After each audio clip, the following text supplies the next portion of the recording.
everyone, welcome back to my channel. তো আজকে হচ্ছে episode 3 of the series called HSC 27 Green Clock.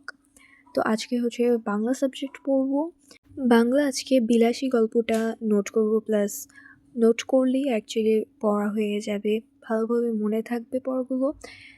আর একটা reason হচ্ছে সব কিছু ইনফরমেশন, ইম্পর্টেন্ট টপিক সেগুলো একটা নোটবুকে একদম লাইন টু লাইন থাকবে, যাতে এক্সামের আগে কোনো জায়গা থেকে মিস না হয়ে যায় অ্যান্ড এক্সামের আগে তাড়াতাড়ি করে যাতে রিভাইজ দেওয়া যায়। সো দ্যাটস ওয়াই আমি সব সাবজেক্টের নোট করার ট্রাই করি। এটা একজন মেবি কমেন্ট করেছিল যে নোট করে পড়া কি লাভ নাকি। আমার কাছে নোট করে পড়া অনেক বেশি ওয়ার্থ ইট। তো আমি যেভাবে বাংলা নোট করি, সবার প্রথমে হচ্ছে লেখকের জন্ম মৃত্যু সাল, এরপরে তার অন্যান্য ডিটেলস ইনফরমেশন যেগুলো আছে, যেমন ছদ্মনাম, ডাকনাম এবং লেখকের সাহিত্যকর্ম, সেগুলোও নোট করে ফেলি। এরপরে পাঠ পরিচিতির থেকে যেই লাইনগুলো সবচেয়ে বেশি ইম্পর্টেন্ট, বেশিরভাগ ক এবং এমসিকিউ কোয়েশ্চেন আসে, সেগুলোর জন্য আমি স্টিকি নোট ব্যবহার করি, কজ এগুলো হাইলাইটেড পয়েন্ট এবং ইম্পর্টেন্ট। তো এই জন্য আমি স্টিকি নোট ইউজ করে লিখি এগুলো।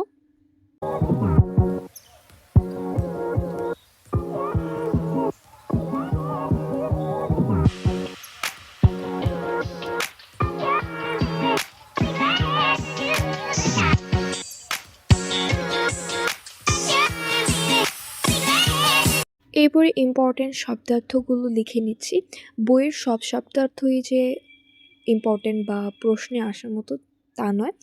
যেগুলো হচ্ছে ইম্পর্টেন্ট, এগুলো তুমি নিজে দেখলেই বুঝতে পারবে যে এই টাইপেরগুলো পরীক্ষায় আসে, অথবা তুমি গাইড বা অন্যান্য আদার বইয়ের হেল্প নিয়ে দেখতে পারো যে কোনগুলো রিপিটেড শব্দার্থ এসেছে, সেগুলোই বেশি ইম্পর্টেন্ট। তো সেগুলোই নোট ডাউন করে নিই।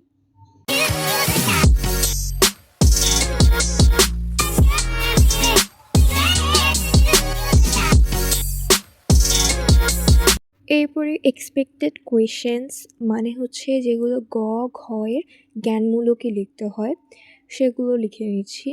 এগুলো মেইনলি আমি আমার একাডেমিক থেকে পেয়েছি, সো এটার আর কোনো ওয়ে আমি বলতে পারছি না। তোমাদের যদি দরকার হয় তাহলে অবশ্যই জানাবে, আমি পিডিএফ লিঙ্ক দিয়ে দেবো আমার নোটে। সো আমার নোট থেকে তোমরা কালেক্ট করে নিতে পারো।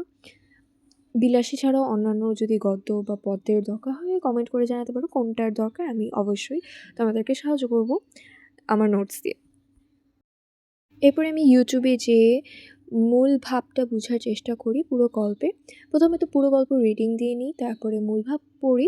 এরপরে আমি একটা ওয়েবসাইট পেয়েছি যেটার লিঙ্ক আমি দিয়ে দেবো আমার ডেসক্রিপশন বক্সে। পেজটার নাম হচ্ছে কোর্সটিকা।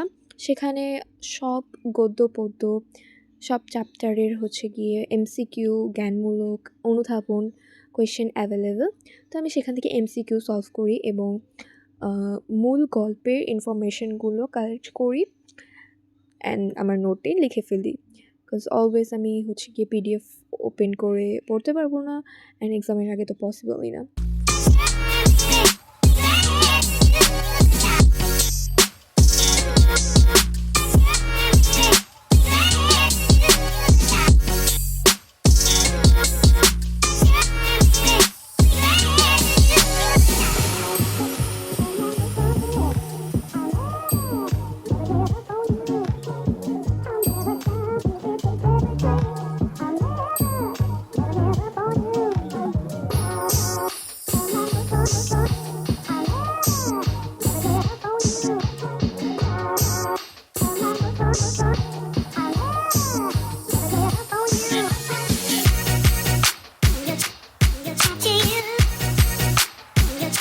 এরপরে চরিত্র বিশ্লেষণ, অর্থাৎ গল্পের যে সকল চরিত্র রয়েছে তাদের সম্পর্কে ছোটোখাটো ইনফরমেশন, যেগুলো বড় কোয়েশ্চেন লিখতে সাহায্য করবে। তো এই জন্য চরিত্রগুলো বিশ্লেষণ করে নিয়েছি।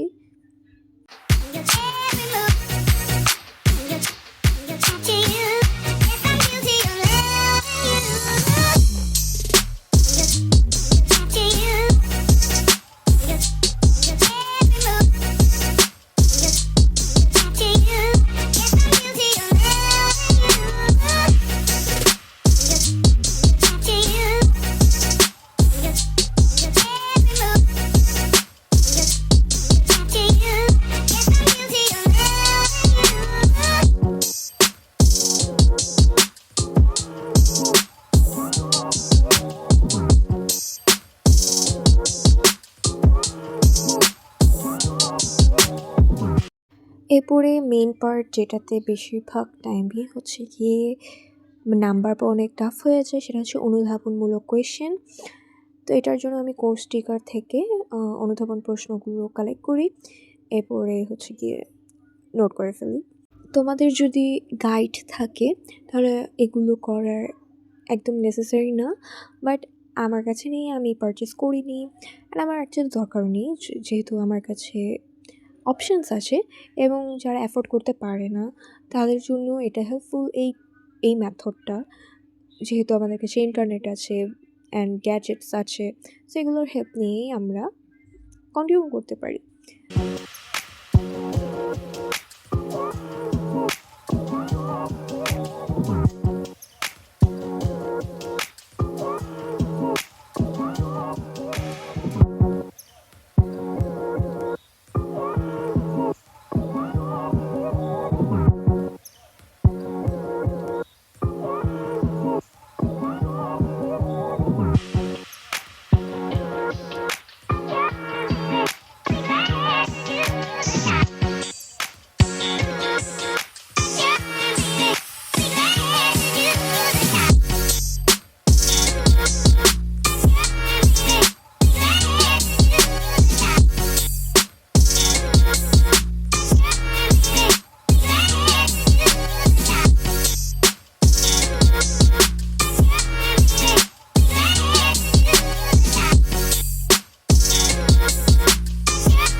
So yeah, that's all for today.